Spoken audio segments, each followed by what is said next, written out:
Now, to begin with, you must understand what the cost is and how different schools are today than they were before. Schools currently need a lot to operate, unlike it was maybe in the days when some of us were in school. Today you need to have a lot of infrastructure at school. You must have very good buildings, you must have school buses and very many others. Now that pushes schools to get some credit from financial institutions, since they can't save that money on a timely basis and be able to acquire that much.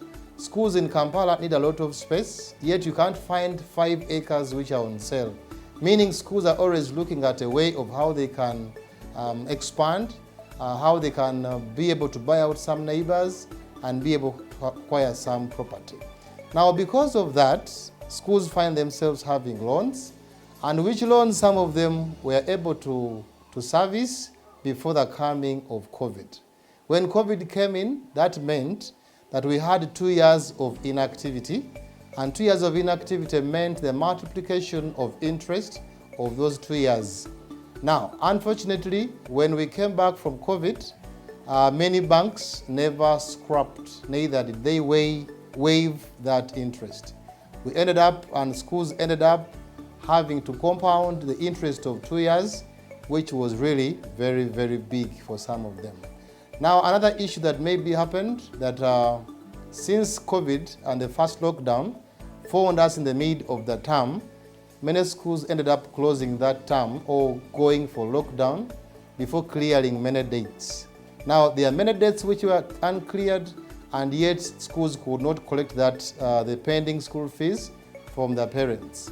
Another issue also that happened that made the situation worse is that last year, in the 2021, when schools opened, we were allowed to only operate a 1-class school, which was very expensive because we ended up operating in losses. Leaving that aside, we found out that the other datas that were still demanding, the schools ended up kept on demanding, banks kept on demanding, URA has never waived any taxes in that period. So schools opened up this year when some of those children that had dates, some of them actually left. And schools ended up operating with lesser numbers than it was before.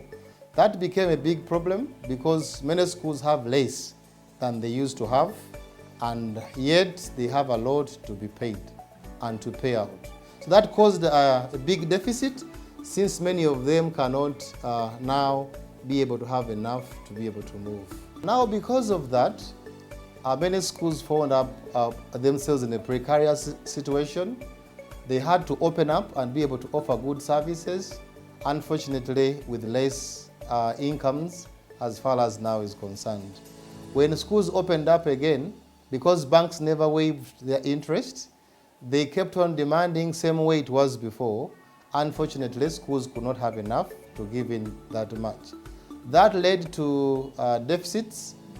Schools can no longer have and make the deposits, loan deposits, as they were earlier agreed upon. Yes, some banks did some restructuring, but restructuring there was not a waiver. Restructuring was just pushing the date ahead, and when we opened up the schools, banks could not be any patient to the schools. Now, because of that, some school proprietors could not manage to pay.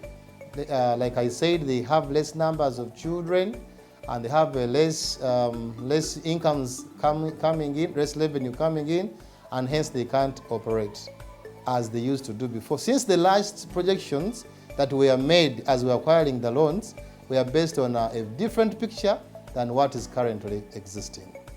After all that challenge, unfortunately, when we opened this year, we are hit by a rise of prices that has happened globally, meaning that the profit margin in schools has become lower than ever before.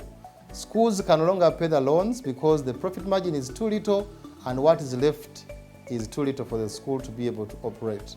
Because of that, some banks, I've read in the media, in the news, that some banks have already begun taking over some schools, as others actually were taken even before the schools were allowed to open in this country. What needs to be done is that school proprietors need to understand that the situation is far different from what we had before. Many parents are unable to clear all their school dues in time, and yet you're supposed to keep spending if a school is going to stay afloat.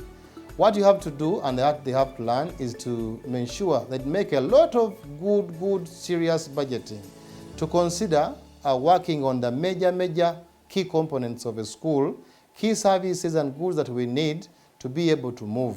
These are not times of making a lot of infrastructure changes than we had before.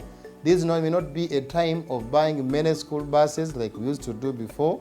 These are times of prioritizing those key things that you can't do without. I want to also ask school proprietors to ensure that they maintain a good banking relationship with their bankers, to ensure that they can negotiate for a restructure of loans. If you find yourself suffocating with a loan, don't just keep quiet. Please go to the bank, find a way of how they can restructure the loan. It can be pushed for a longer period of time, which is in long run expensive, but at least we must be able to come out of this.